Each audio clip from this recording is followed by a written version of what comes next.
Hello and happy Thursday and welcome back. So, last time that we did live, we were just kind of doing a sort of random to just sort of talk about, oh, hello and welcome. So, we're just talking about random stuff. We were just kind of talking about things that I'm interested in, things I'm going to be doing with the channel later on. And one of the things that we were talking about were books.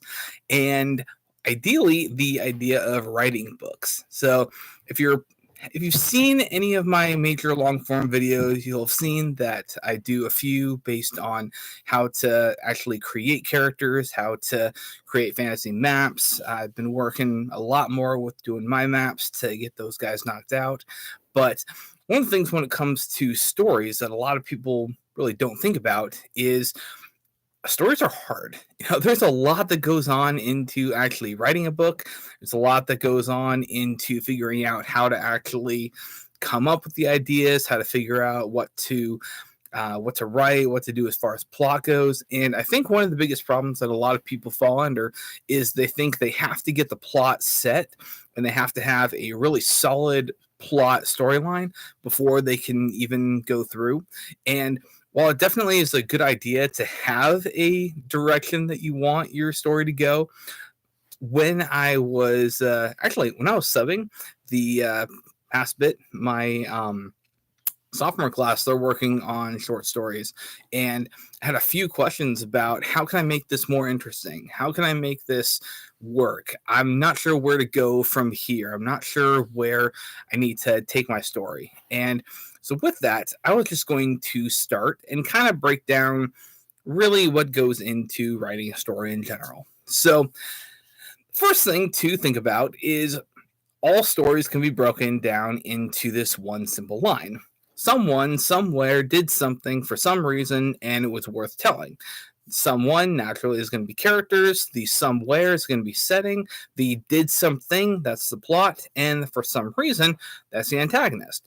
And part of the reason I break it down like this is because if you get all of those elements locked and if you get everything all good, and if you've got solid characters, if you've got solid setting, if you've got solid antagonists, and if you've got solid plot, then naturally there's going to be no problem when it comes to writing the book.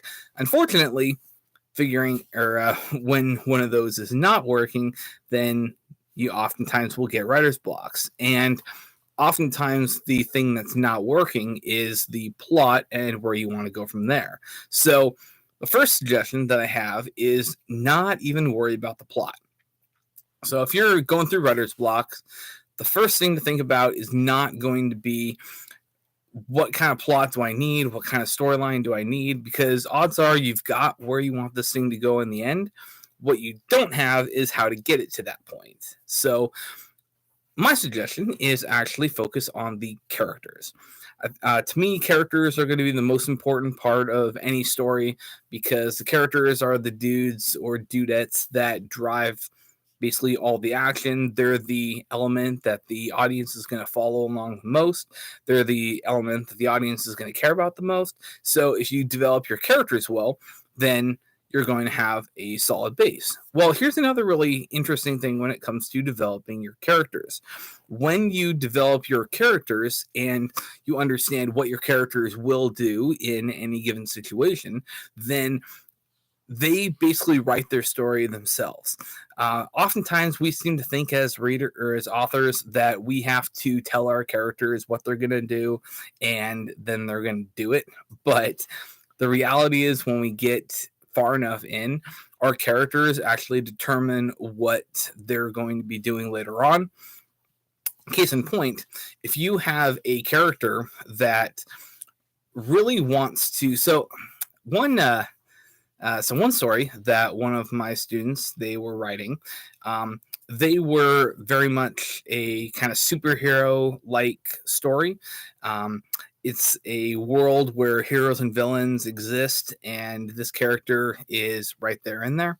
Well, when it comes to some of her questions were, how can I make this a little bit more interesting? How can I make this, work a little bit more?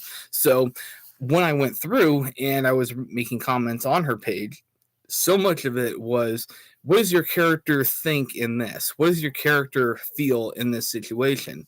What is your character's history with this circumstance here? What does your character look like? What does your character feel as far as friendships go? Does your character have many friends? I wasn't really addressing the plot of the story, because the plot, it was all good. It was actually really solid, and she had a really awesome story that was going. But I was asking questions about the characters, because when you get your characters locked, then it's going to determine what direction the story is going to go. So after I asked various questions about her character, I also said, now, based on what I saw in this character and based on where I saw you taking this character, this is where I thought that things were going to go. And, so far she's still looking at some of those comments and still processing what all was going on with them. So, it's a process. That's the thing. It's a process, and it's not one of those going to be one and done kind of thing, because oftentimes when we're creating characters, we've got a really solid idea. Oh, hey, the phone. Yay. It's okay. Yeah. It's going to stop shortly.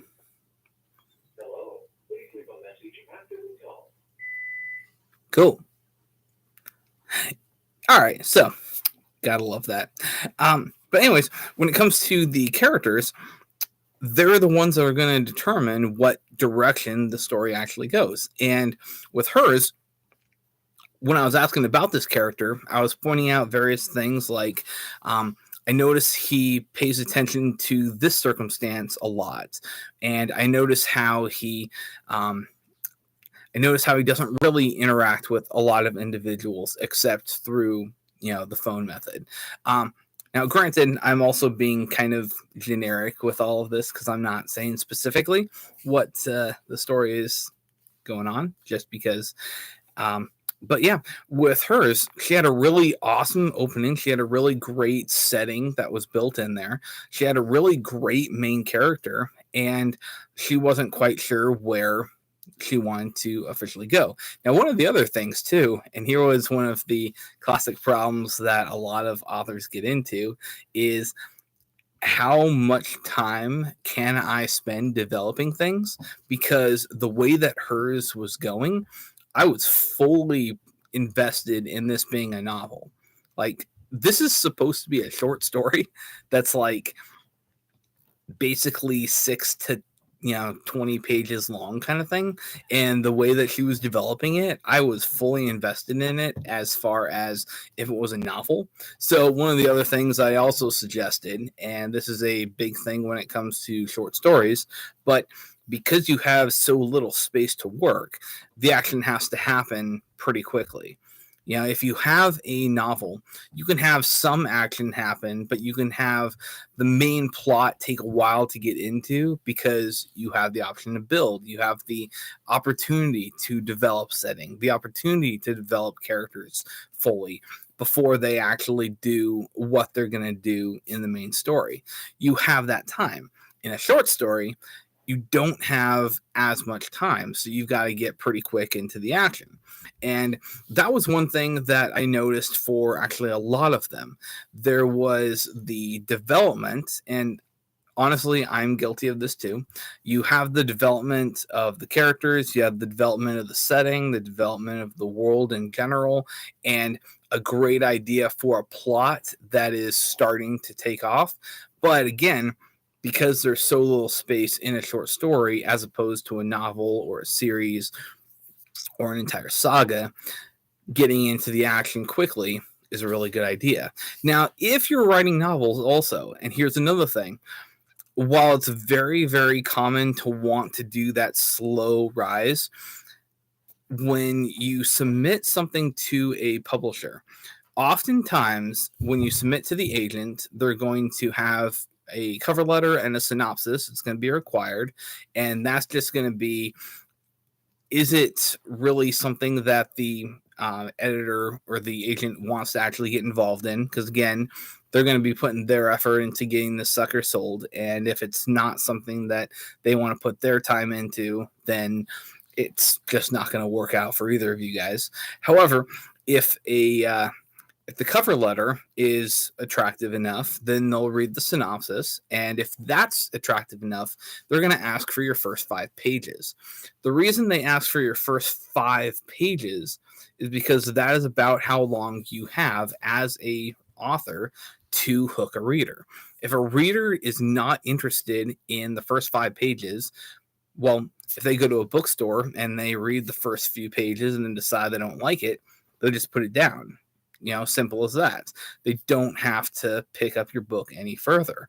And so one thing that a lot of authors, I think, forget about is that it's very much a reader-dominated world. If the reader doesn't like the book, it doesn't matter how well written it is, they're just not going to buy it. And that's life. So you got to hook people in the first 5 pages. Now, you're watching this on YouTube, if you are. And on YouTube, they've actually done studies on how effective YouTube Shorts are as opposed to long-form content. And the reason being is because with Shorts, you can hook people really fast, and they've got 15 seconds, and then that's it. Well, imagine if a book, and compare that to long-form or short-form content. If you're hooked in 15 seconds with a short, then you might be interested in the long-form content that said short could be connected to. If you're interested in the in a 15 or 1 minute clip, then you're going to be more invested in some of the longer stuff. On the other hand, if all you got was a long form and you only got those first few seconds and decide this is not something that I really care for, well, you're going to put the video down and go from there. So if a agent asks for the first 5 pages, this is a great sign. It means that they're interested in the idea of the book, and then you've got 5 pages to really hook them.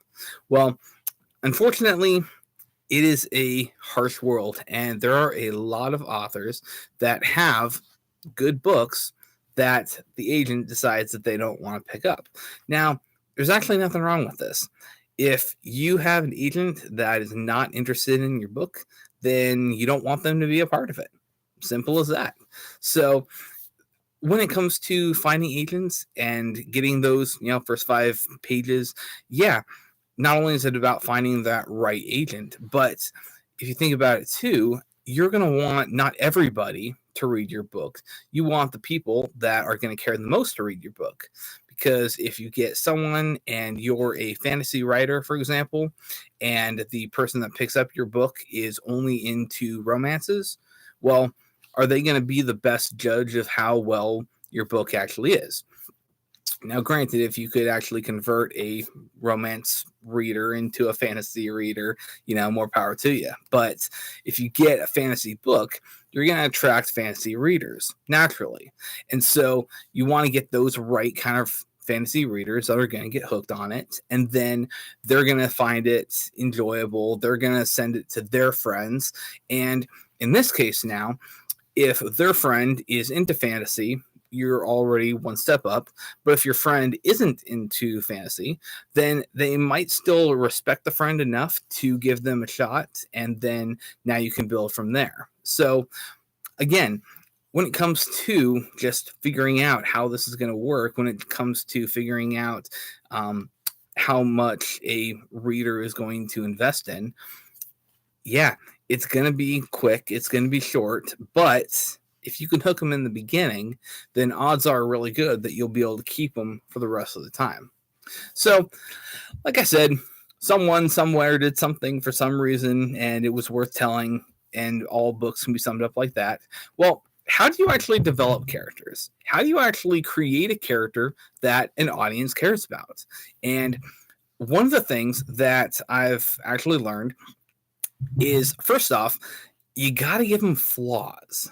And this is a tricky one because a lot of people think that their characters have to be perfect. And if their character is not perfect, then people are going to hate them. But the exact opposite is actually true. When a main character has noticeable flaws that a audience can actually relate to, now suddenly this character is really cool.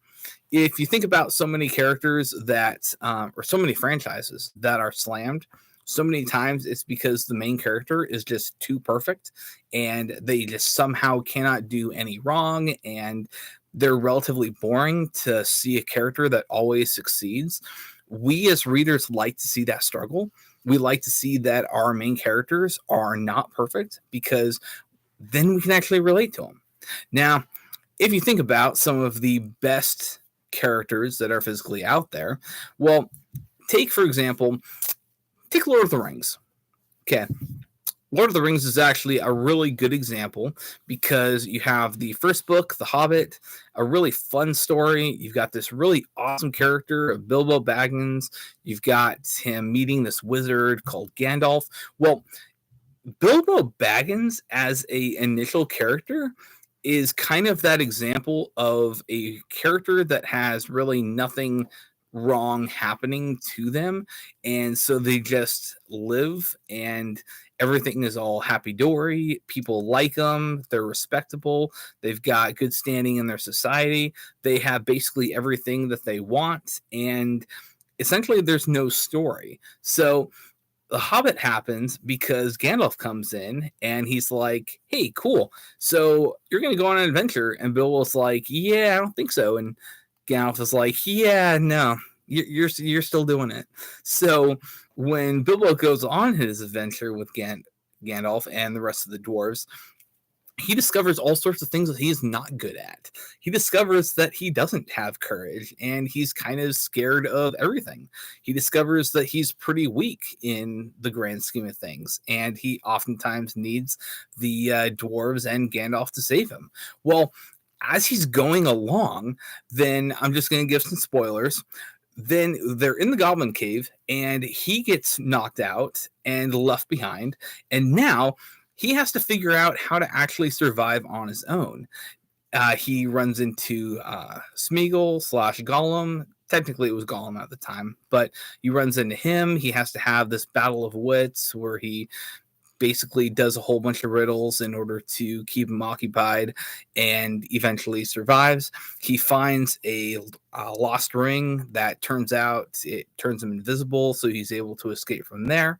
And in the cave, he discovers his courage. He discovers that he is not as weak as he thought he was previous, and that he is in fact capable of getting himself out of situations. He comes up with ideas. He comes up with a plan.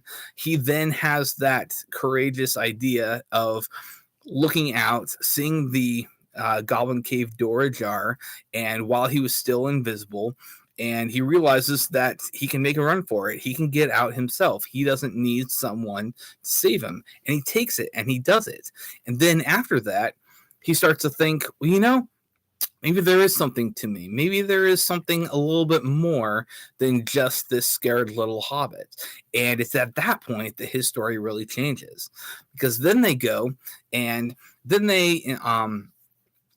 they meet a whole bunch of other characters. They meet the Eagles, which, quite frankly, they were not done justice in the movies at all. The Eagles were actually pretty awesome in the books, but I digress. He meets the character Beorn, who is a skin changer into a bear, and this dude is hardcore. And then they go into a place called Mirkwood. And in Mirkwood, the dwarves are all captured, and Bilbo has to be the one to save everyone. Bilbo, he has his little short sword and he's got his ring, but he's got his wits. And at this time, he's starting to believe in himself, and he's starting to realize, I've got something that I can contribute. And he's like, I actually care about these guys. I don't want anything to happen to them. So now I'm going to go out and I'm going to actually strike a blow against these spiders.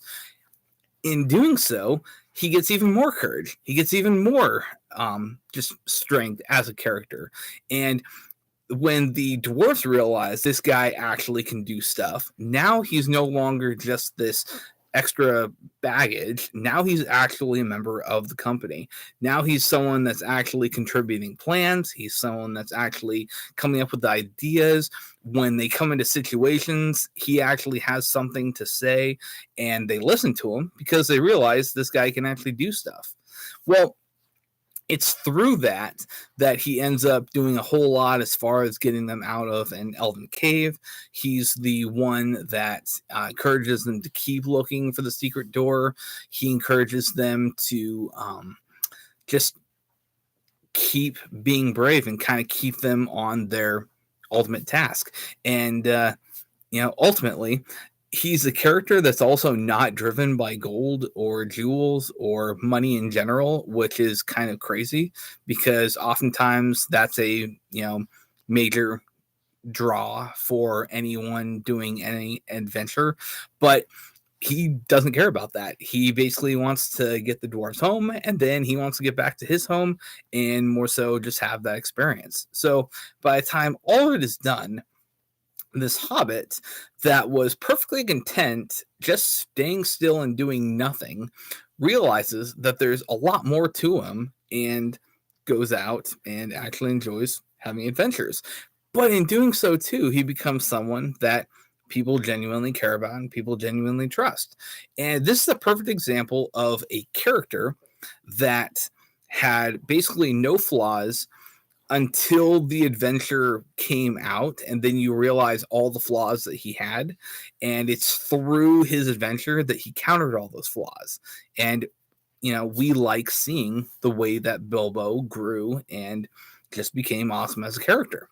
Now, another example of this is going to be actually, truth be told, a lot of the characters in Lord of the Rings are really big ones. But one character that's oftentimes given a bad rap is Boromir. And Boromir, if you guys remember in Lord of the Rings, he was the human in the Party of Nine. Technically, Aragorn was a Dunedain, so he doesn't quite count as human. But but Boromir, he was a captain of Gondor, so he was like a bigwig in one of the biggest nations in the entire Lord of the Rings universe. He was a very well-respected individual. He was a very powerful individual as far as reputation went. So it makes sense that he would be on this fellowship to try to take care of the ring. Well, he's the one that the ring actually corrupted the most, and he's the one that basically fell to the power of the ring. And oftentimes we're seeing, or he's seen as the villain kind of in the movies, but this is not a good representation of him. The extended edition actually pulls out his character a lot more.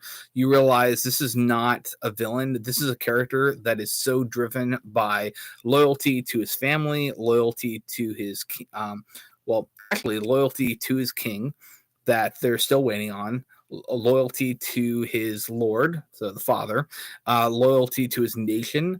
He generally loves his nation. Loyalty to fighting the darkness.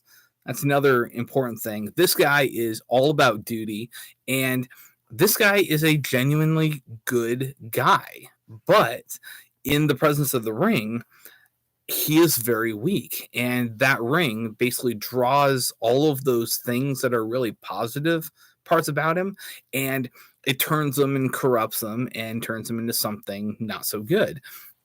We have this character now that looks at the ring as this is the salvation of my people, so I want to take the ring in order to save my people. At that point, it even wasn't about him. He didn't want the ring for himself. He wanted the ring to protect his people. And again, the movies do not do a good job of this. The movies make it look like he wants the ring because he wants the power and the glory, but the reality is he did everything for the sake of his people. And as a character, that is fantastic. That is absolutely amazing. But to let him have that susceptibility, to let him have that little weakness towards the ring, it's brilliant. It makes it now this ongoing struggle that he has to fight, and you wonder, is he going to succeed? Is he not? And I'm not going to say what Boromir's end is if you haven't read it, but absolutely watch it or read the book. Read the book ideally. Well, then later on, then we meet his brother Faramir, and we see the corruption that the ring has on Boromir. Well, what's it going to do to Faramir now? What's it going to do to other men that Frodo encounters? Is the ring going to mess with them as well? And with Faramir, his is a much different situation. He's actually the second son of his father. Boromir was the older. And so Boromir was the favorite child. Faramir was the lesser child. Boromir was the captain of Gondor that his father loved. Faramir was the captain of Gondor that his father didn't like as well because he was more of a kind of introverted, softer kind of thinking one, as opposed to his brother, who was more brash and more, out there, outgoing. And so he was looked at as a lesser individual. But Faramir, as a character, he was loved by man and beast, and so he had the affection of the people. Boromir definitely had the trust and the loyalty of, but honestly, I think that people loved Faramir more than they did Boromir. So, Faramir, he now has this I'm a lesser son kind of mentality that I have to overcome. He's got this constantly wanting to do what was right for his nation as well, but also constantly wanting to get his father's approval, which unfortunately was not one of the cases. His father, again, he was the last steward of this great nation that had been fighting against the darkness for all of his life. And so he was a very hardened individual. Well, all these characters are oftentimes depicted in a negative light, but in reality, these are characters that have been fighting the darkness for essentially as long as they possibly can. And there's a phrase that if you look too much into the abyss, eventually the abyss will stare back at you. The other idea going with that is those that fight the darkness for so long eventually get touched by it, and they might get harder. They might get kind of less joy, less compassion, less tact, less, kind of humanity. But again, it's just because they're so engaged with the darkness that the darkness has a little bit of a hold on them. And so even though their initial intentions were good, their initial intentions were just solid, unfortunately, the end result was just corruption. And so you get all these characters that have all these things going on, oftentimes with good intentions, and they still have all these flaws. And you like these characters because in some cases you like to hate them, but in other times you feel sorry for them and you want good stuff to happen. And so it's that emotion. This is the important thing. That kind of emotion makes you now invest in the characters, makes you care about what happens to the characters, makes you wonder what is going to happen with the characters. And you just hope that either something good or bad happens, but either way, you have an investment in what these guys do. So if you get your characters and you give them some flaws, this is a great way for your people or your audience to actually invest in them. Now, another thing that a lot of people don't really think about when it comes to characters is you gotta flesh them out and you gotta give them a history, because odds are really good that your character did not just suddenly appear at the exact moment that they appear in the scene and call that good. More often than not, if a character is, for example, 20 years old in the book, then they've lived 20 years of life in that point. And that's going to shape who they are. That's going to affect what they like, what they don't like. It's going to affect their family. It's going to affect their friendships. It's going to affect um, it's going to affect their scars. It's going to affect their physical ability. It's going to affect their knowledge. It's going to affect their book learning. It's going to affect their just kind of relationships. It's going to affect who they love, who they don't love, who they hate, parents, kids, yeah, all those kind of things. So if you have a character in a book, they'll have had some kind of history. They'll have had some kind of existence before they appeared. And so oftentimes too, we find that we struggle with moving forward in the plot because we're not sure who our characters are. And so start by just going back and figure out who your characters were to get to that point. Figure out why your character might, for example, why is your character choose to wield a bow as opposed to a sword? Why does your character choose to wear, leather armor as opposed to chainmail armor? Why does your character why does your character have a view, positive or negative, towards royalty? Why do they have a view, positive or negative, towards teachers? What's going on? Something happened to lead to that moment. If you figure out what's going on there, if you develop your character as a whole, well, then maybe you'll say, oh, well, this character, he doesn't like lords because in, 10 years ago, they killed his father, and so now he thinks that all lords are corrupt. So then when he encounters a new prince or a new king, he's automatically going to be like, yeah, dude, stay away from me. I don't trust you. I don't care if you're not that same guy. I just don't like lords, so I'm not going forward with this. And again, it's a plot point development. Well, if you have a character that needs to go on an essential mission, what's making him do that? Is a character going to undergo a quest because he wants to? Is a character going to undergo a quest because he has to? In some cases, the reward is the necessity. And if you've got a character that their family is in poverty, but this quest is going to basically give them enough to get out of poverty, well, now suddenly you've got a motivation for the character. But a little bit beyond just the motivation of money, he's also motivated now by a desire to help his family. That then implies that he cares about his family. It implies that he's got a decent relationship with his family.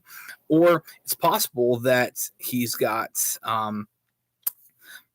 it's possible that he just really hates the Lord so much that he wants to kind of take as much from him as humanly possible, and that's the motivation behind it. It's entirely possible that if you're going on a quest, he's planning on betraying the Lord because he knows that the thing at the end is going to be worth more than if he brings it back. So what's your character wanting to do? Why is he wanting to do this quest or do this action or take this trip? Why is he wanting to take it the way that he is, et cetera, et cetera? All these kind of things are major questions that can easily be answered just by figuring out what is your character's backstory and what led them up to it. You'll also notice that I'm not really caring so much about his appearance, his or her appearance. I don't really care about hair color. I don't really care about eye color. Those are important in the sense that just from a pure biological standpoint, your parents are going to pass on traits. Yeah, sorry, you're going to have to study genetics. Bet you didn't know that. But yeah, all those kind of little things, they tie in. Now, once in a while, you're going to have some books where the character's appearance actually does legit matter. You're going to have some kind of birthmark that was passed on through generations, and said birthmark heralds the new king kind of thing. You're going to have sometimes a character that maybe everyone around him all has brown hair, but then this guy suddenly has blonde hair. Why is this the case? There's a history behind that. You might have a character that has blue eyes and everyone else has brown eyes. So again, if it's something like that, and if there's some major difference and why there's a major difference, that can be a legit plot point. Otherwise, what matters more is going to be your character's personality. What matters more is going to be your character's history, and it's really what makes your character actually, why is your character in the place that your character is when we see him and when we meet him? And yeah, I can talk about characters a lot. Like I said, I've got a few books on this. If you've seen any of my other ones, I actually did a 4-part series on how to write a fantasy book. And in the first book, well, long and short, it's basically a kind of a writing prompt guide. It'll have various things like, how did your main character get their name? What is your character's relationship with their parents? How many siblings does your character have? Does your character, like their siblings? Then some other things like, what is your character's view on magic? If your character were to find a magic item, what would they do? Little things like this just to put you in perspective. And so the first book is about the story as a whole. So it covers a section on characters and developing characters. It's got a section on developing setting. It's got a section on developing antagonists. And then at the very back of it, I actually include my map making tutorial because I love having fantasy maps. I think it's a great way to get a good visual idea of what's going on as far as the story goes. Book 2, I focus much more on just characters themselves. Book 3, I focus completely on setting. Book 4, I focus completely on antagonists. And at the beginning, too, I give a little description, especially with the antagonist one. I go into the 5 different kinds of antagonists, so check those out. And I'm going to include some links to those down at the bottom here. If you have Kindle, then they're available in ebook version. If you've got Kindle Unlimited, then you can actually read them for free. So that's pretty cool. And then, of course, available in paperback. Like I said, I love fantasy. I love to write fantasy. So I've actually got a book that's up on Amazon called Firebrand, Red Horizon. That's where I get the Firebrand tag. So that's going to be up there. I've got book 2 that I am actually almost done with. I'm hoping to have that released before Christmas, so that'll be most excellent. I've got a whole bunch of other books in the world also in development. I've got book 3 in the works. I've also got a prequel to the entire thing that gets into the creation of the world, similar to the Silmarillion. Yeah, I'm pretty simple in that.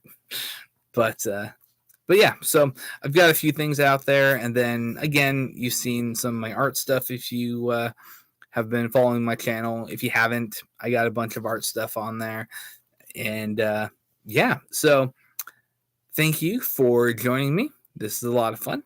And yeah, until next time, have an excellent one.